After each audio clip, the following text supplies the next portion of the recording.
voy a empezar con uno de los puntos No, más espérate, importantes. quedó muy por acá la cámara. ¿Qué tal, mis historiadores?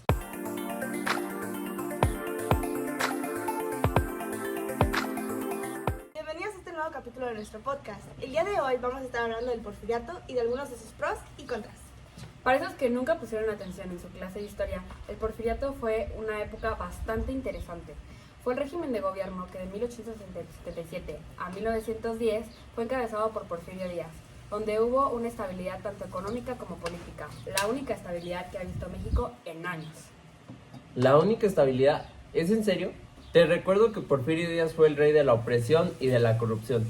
Obviamente todo era bonito y brillante para los ricos y poderosos, pero para la gente común este periodo fue un infierno de trabajo y de represión. Ya pues, no hay que pelear. Mejor que cada quien exponga por qué les pareció bueno o mal este periodo. Bueno, voy a empezar con uno de los puntos más importantes y fuertes, que fue la industrialización en México. Gracias a esta, la modernización y la tecnología pudimos producir más rápido y más barato. Hubo creación de empresas como la Zacatecana y la Central que fueron muy importantes en esa época. Oh sí, se oye muy bien todo lo que dices, pero ¿me puedes recordar quién eran los que movilizaban esas empresas que dices? Los trabajadores. ¿Recuerdas las horas interminables de trabajo y la explotación laboral que se vivía? Era como estar atrapado en un cuento de hadas, pero sin el final, felices para siempre. Concuerdo contigo, Richie. La verdad, como dijo Ale, sí hubo un gran crecimiento económico y la industrialización nos ayudó mucho con el progreso del país, pero eran muy explotados los trabajadores. Eso se está poniendo cada vez más bueno, pero hablemos de la economía. La economía era como una piñata llena de pesos mexicanos. Gracias a la industrialización pudimos diversificar nuestra producción y crecer en el mercado. Imagina a México como un mariachi que toca en todo el mundo. Claro, un mariachi, sí, un mariachi que toca en todo el mundo, pero aquí en México solamente tocaba para los ricos, mientras que los pobres se quedaban sin música. ¿Recuerdan la desigualdad económica y la falta de oportunidades para los trabajadores? Fue como si el pastel de la riqueza fuera solamente para los que estaban en la mesa, y los que estaban fuera de ella se quedaban sin nada, como los meseros. Sí, ni hablar de la corrupción y el favoritismo. Mientras unos se llenaban las bolsas de dinero, otros no tenían ni para comer. Los trabajadores eran como naranjas, las exprimían y las botaban. Amigos, el porfiriato nos enseña que el progreso no puede venir a costa de la justicia y la equidad. Tenemos que recordar las lecciones del pasado para un mejor futuro. Por supuesto, pero no nos podemos olvidar que el poder sin control siempre lleva a la opresión y a la injusticia. Si bien el porfiriato pudo haber sido un avance económico, pero para muchos fue una pesadilla laboral. Ya es suficiente el tema de la industrialización. ¿No tienen calor? Sí. ¿Por qué no hacemos piñadas? ¿Listos para hacer las piñadas? Sí. Bueno, si quieren yo las voy preparando. Ustedes vayan, no sé, comentando algo que se les ocurra.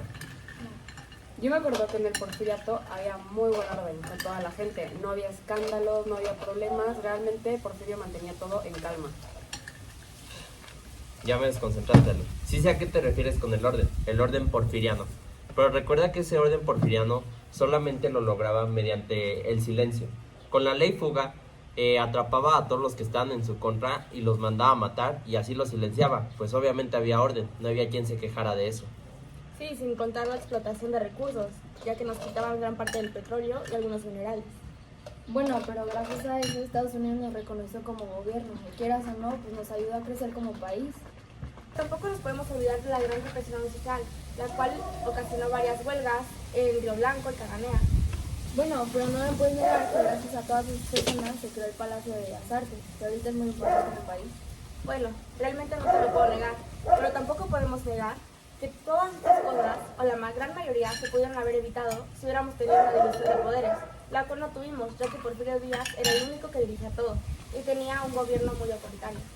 En ese tiempo había muchísima gente. Todos tenían diferentes ideas. ¿Crees que todos se hubieran puesto de acuerdo para tener un buen gobierno? Claro que no. O sea, Porfirio Díaz pudo lograr muchas cosas porque trabajó solo con sus ideas. Si hubiera pedido ayuda a más gente, todos hubieran estado en desacuerdo y tampoco es como que hubieran podido salir cosas tan importantes como salieron en esa época. Bueno, la verdad es que tienes mucha razón, pero creo que si hubieran intentado al menos, lo cual no sucedió, ya que Porfirio siempre quiso ser el líder total, sin importarle lo que los demás pensaran. Pero Pues a final de cuentas, recuerda que Porfirio estuvo mucho tiempo en el poder porque México no estaba listo, pero obviamente todo llega a un fin, y ese fin fue el de la Revolución Mexicana, el cual ocasionó muchos problemas. Si Porfirio hubiera dejado el poder desde antes, la Revolución Mexicana se hubiera evitado en este país y no hubiera habido tantas muertes como las hubo en ese tiempo. Pero no le das todo el lado malo, todo lo malo tiene algo bueno. Realmente la revolución tampoco fue algo así horrible para nuestro país. Nos ayudó también a crecer mucho. En eso sí concuerdo con Alex, ya que la revolución cambió el país totalmente a como lo conocemos ahora. Ahora sí tenemos pues el orden de los poderes y todo eso, lo cual ayuda a regresar por nuestro país. Y claro, nos ayuda mucho económicamente. Creo que le echaste mucho sobre. ¿Sí está muy dulce? No es por los dulces, por se les da mucha piña. Bueno, ya, mejor continúo. Hay que recordar que gracias a la expansión de la red ferroviaria, México se convirtió en un país conectado en movimiento. Durante los 30 años del gobierno de Porfirio Díaz, se logró que el entramado de las vías férreas estuviera conformado por el Ferrocarril Central Mexicano, el Ferrocarril de México, Cuernavaca y Pacífico y el Ferrocarril Nacional Mexicano. Estas líneas ferroviarias constituyeron la columna vertebral de los ferrocarriles nacionales de México. Muy cierto, Clara. Recordar que a finales de la primera década del siglo XX, las principales ciudades de la República Mexicana estaban comunicadas por el ferrocarril. La gente tenía estas opciones para movilizar sus bienes y trasladarse de un lugar a otro en el territorio nacional. No, sí, movilidad, pero ¿a qué costo? ¿Recuerdan las comunidades desplazadas y el impacto ambiental? Fue como si los trenes fueran fuego extendiendo todo a su paso. Además, este sistema ferroviario mexicano se encontró de pronto sumido en la violencia. Se convirtieron en botín de guerra de los ejércitos contendientes. Se puede decir que durante la Revolución Mexicana, los ferrocarriles mexicanos sufrieron un gran deterioro y un retraso tecnológico. Hasta que en 1937, el presidente Lázaro Cárdenas decidió expropiarlos y nacionalizarlos. Y ni hablar de los retrasos y cancelaciones. Con los trenes del Porfiriato nunca sabías si llegarías a tu destino o te perderías en el limbo del tiempo. Fue como si los trenes fueran magos que se desaparecían en un puff de humo. Pero miren, hasta el día de hoy los ferrocarriles, como ustedes dicen, ya son de los mexicanos y siguen presentes con nosotros como el Tren Maya. Y ni hablar de las cosas que siguen en la actualidad, como la comunicación. Fue una gran red de telégrafos y teléfonos que unieron a todo el país. Gracias a estos avances, México se convirtió en un país más conectado y comunicado que nunca. Imagina al WhatsApp y Facebook, pero de aquella época.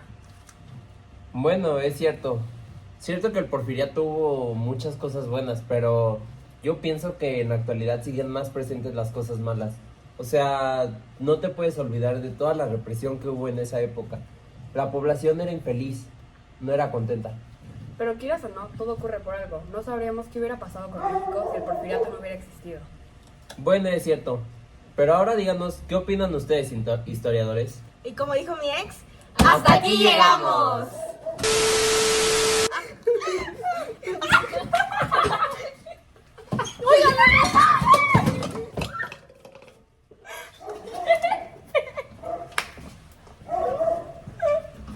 Fue como si los trenes fueran magos que se esparcían. ¡Puf! Pero miren, hasta el día de hoy...